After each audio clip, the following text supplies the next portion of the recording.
കൊച്ചിയിൽ നിന്ന് വിദേശത്തേക്ക് അരി കടത്താൻ ശ്രമിച്ച കേസിൽ കസ്റ്റംസ് ഇന്റലിജൻസ് അന്വേഷണം ആരംഭിച്ചു.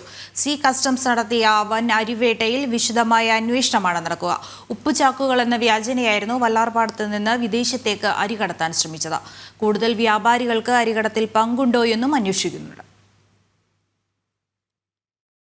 വല്ലാർപാടം കണ്ടെയ്നർ ടെർമിനൽ വഴി അരി കടത്താൻ ശ്രമിച്ചവർ നേരത്തെയും നിരവധി കണ്ടെയ്നറുകളിൽ മറ്റു പലതിന്റെയും മറവിൽ അരി കടത്തിയതായാണ് സൂചന.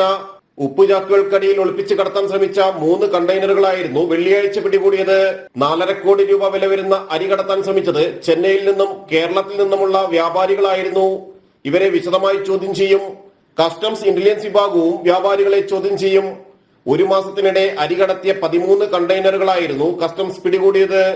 മട്ടാരി മാത്രമാണ് നികുതി അടച്ച് വിദേശത്തേക്ക് കയറ്റുമതി ചെയ്യാൻ രാജ്യത്ത് അനുമതിയുള്ളത്. ബിരിയാണി അരിയാണ് ഇവിടെ കടത്താൻ ശ്രമിച്ചത്. 3 ഇരട്ടി ലാഭമാണ് അരിക്കടത്തിലൂടെ വ്യാപാരികൾ നേടിയിരുന്നത്. അരി കടത്തിയ വ്യാപാരികളുടെ വിവരങ്ങൾ കസ്റ്റംസ് ഇന്റലിജൻസിനും കൈമാറിയിട്ടുണ്ട്.